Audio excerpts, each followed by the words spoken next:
Start with Andrew as soon as everybody sits down. Andrew, go ahead.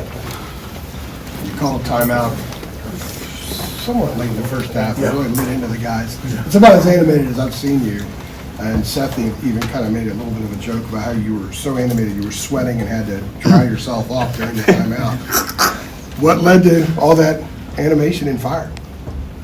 I just didn't think the discipline and details, things that we talk about that have to be there consistently wasn't happening in that stretch in regards to taking care of the basketball, boxing out, rebounding, getting through screens, talking on defense, contesting shots, defending without fouling. And I wanted to take a timeout to communicate that to them. Did the message set? Did they receive it? They closed pretty well. They did close. We talked a lot about this this week, that the times where individually and as a team you experience some success, that those are the times where you have to even dive in deeper to the discipline and details that have allowed you to get to where you are. It's not a time to take a deep breath. And I told them that noise comes from two different directions. It comes from the direction of criticism, and then it comes from the direction of praise. And that the hardest noise to deal with is the one of praise. And you have to stay focused on what is allowed to get you there. And I wanted to communicate that to him, and I did all week, and I did during that timeout and throughout the entire game. Hubert, that's a season high for Vin today, and I think it's 4 straight games in double figures. 9 of 10 from the field is not bad. Career high 9. To what do you attribute the way that he's playing these last couple of weeks and the increase in production that you've been able to get out of him? What do you attribute that to? Yeah, it's an increase in production. It's been consistent. His ability to be able to post up, and he's been a consistent rim presence for us over the last 5 or 6 games. Like we can throw the ball into the post and we can score. Teams defensively have been playing 15, which means switching everything on the ball. And so when teams do that, you have to punish them with the advantage. Now there's an advantage out on the perimeter. Can their bigs guard your guards on the perimeter, and can their guards guard your bigs in the post? Yeah. And Vin has taken advantage of that and been really effective for us. He's been really good. Hubert, when it comes to these last few games, the 3-point percentage for you guys has, heavily increased recently. Some of the guys mark that up to, stepping into their shots, having more confidence, shooting the ball, things like that. What are you seeing that's allowing you guys to be more efficient when it comes to shooting threes? I really think it's our approach of dominating points in the paint. I've been clear, definitive with them that we're an inside-outside team in regards to, putting max pressure on the rim, whether it's post penetration, offensive rebounds, getting to the free throw line. I feel like over the last 5 or 6 games, we've done a really good job of that. And as a result, it's led us to having some really good looks from 3. And we've got we've got a number of guys that are consistently knocking down those threes. And when you put that all together, that allows us, I don't know, last 5 games what we're averaging, but it's up in the 90s. And it's because we're getting it from everywhere, from 3, at the rim, free throw line, offensive rebounds, and then at the times where we can create some steals in our full court pressure, it even makes us even better offensively. This 90.8 in the last 5, and 5 of the last 6 games, 40% or better from 3.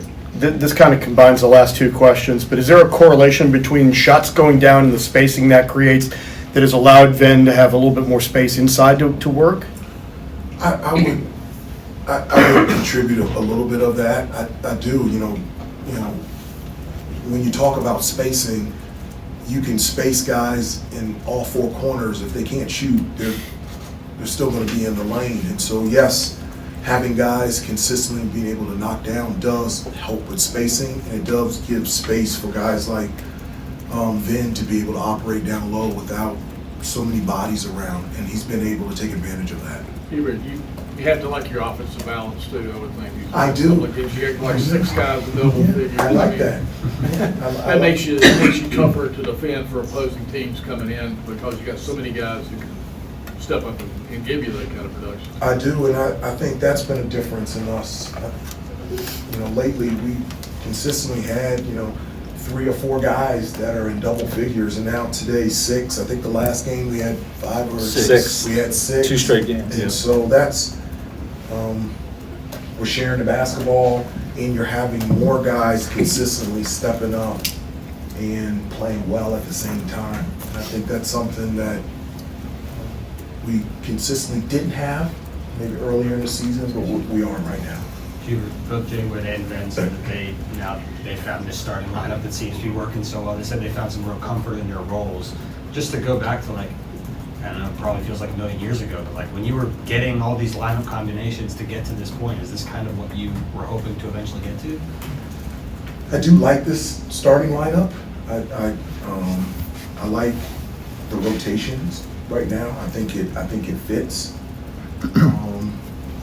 But I think it fits because of them. We have a number of guys that you talked about. Vin and Jay Witt say they're feeling comfortable. We have a number of guys now, I think, feeling comfortable in knowing what their role is and feeling good about it. And I think not just for Jay Witt and Vin, I think a number of guys do. And so when you have that, I think that helps a lot, and we have that right now. Hubert, Seth and Ben kind of just speaking about that comfortability. Seth and Ben both mentioned that they found more connectivity that's maybe always been there, but not to this extent. And I just wonder from your perspective what you've seen with that increased connection. Yeah, this has been a group that has always enjoyed being around each other, but it's also been a group that's been very quiet. The level of the noise has, the level has grown. Not where I want it to be, but it has grown dramatically from where it was at the beginning of the year. And so the conversations during practice, in the huddles, in the locker room, much livelier in those areas. And I think that's just a huge benefit for us. In order to be a good team, you have to communicate, you got to get to know each other, you got to know how to communicate with each other, and I think we're really starting to find that now. We had 5 guys with multiple assists. 4 of them had 3 or more. Hubert, you discussed diving into those details and how important they come, whether you're going through a good stretch or a tough stretch. Yeah. How does that ratchet up now that we are in March and the games are getting bigger coming down the stretch? Yeah, I can understand that question. And the guys could tell you this, it's March for me in October. I don't differentiate between March 1st and when we play November 4th.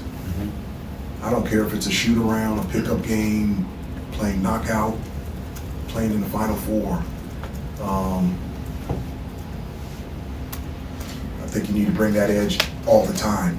And so, and I think it helps with this group because I don't have to differentiate. I don't have to say, guys, it's March. I have to say, no, our next game is against a really good Virginia Tech team.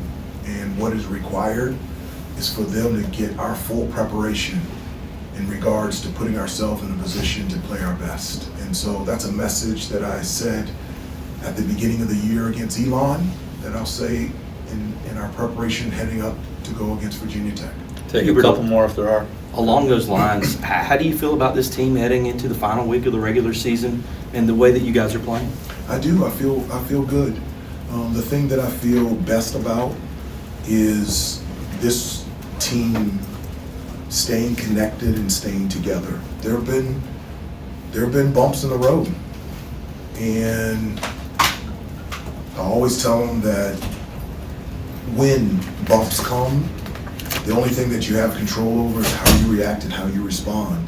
And so that's what I'm proud of. I'm proud of how they have responded, how they have stayed connected, how they have grown as a team and as a group, and how they have stayed the course when it's hard to do that at times. As Lubin has been kind of discovering this role and finding more consistency, what were your words of advice to him to get to this point? I mean, we have regular conversations. I mean, I require the guys to stop by the office at least 3 times a week, and if they don't, I run them, you know. And so, we don't have to talk about basketball. It's, you know, but I can't coach you unless I know you, and you can't play for me unless you know me. And so, the only way I can get to know you and you get to know me, we got to spend a lot of time together, not on the phone, not texting, not. Is it tweeting or X or what? I don't know what it is now, but I'm not on it, okay, or DMing or whatever it's called or whatever. It's like you have to spend time together, and just the conversations that I've had with Vin in terms of how important he is to this team and this program, how much we expect of him, how talented we think he is, and that we want him to be at his best. And every day we're in a position to try to help him be at his best, and he's really finding his rhythm right now. And Last one, Andrew. Hubert, and I know obviously you guys have Virginia Tech coming up Tuesday, and I know we have the big finale. Y'all have the big finale next Saturday against Duke. How do you keep your guys focused on Virginia Tech and not the preceding game, which I'm sure would be easy to do? Well, you know, one of the things that I always tell them, I give them this Bible verse, Proverbs 4:25. It says, "Ignore all the sideshow distractions. Keep your eyes straight ahead." And that's just really important. The only thing that is of importance to us is what is right in front of us. And the opportunity to be able to compete against a Virginia Tech team on their home floor is something that we're focused and zeroed on. The other things, I stress a lot not to pay attention to that. Focus on what is real, and what is real is on Tuesday we'll be in Blacksburg playing Virginia Tech. All right, for real this time. Andrew, last one. All right, a couple minutes ago you were talking about how it's March for you all the time. The guys have said that Is it for you? it's always March for you. You know, it's live action. You know, they didn't grow up in pickup on the blacktop, and so if you didn't win, if you didn't win, you had to wait 35 minutes to get back on to play pickup. So game point was a fight, because if you didn't win, you had to go back home. And so, like, it is what it is, and so it's always March. We had those fights. Not everybody's as old as I am, so you guys don't. I see people looking at me going, "What is a black top?" With the chain nets, and all kinds of stuff. Or no nets at all. You know. The question is this: some of them are saying they're playing like that. They're playing almost like each game's an elimination game because they recognize there's very little room for error given the circumstances. Yeah. Have you sensed that increased edge that they're playing for that in the last couple of weeks? I've seen that increased edge, but I don't think it's has anything to do about other than us trying to become the best team that we can possibly become. I don't think it's anything outside of that. The reason I say that is I haven't talked to them about anything. It's about our improvement. The only thing we have control over is how we prepare and how we practice and how we play. If we do that to our best of our ability, everything else will take care of itself. And so it may be, but I have not communicated that to them at all. Our focus has been on us, and if we take care of us, everything else will take care of itself.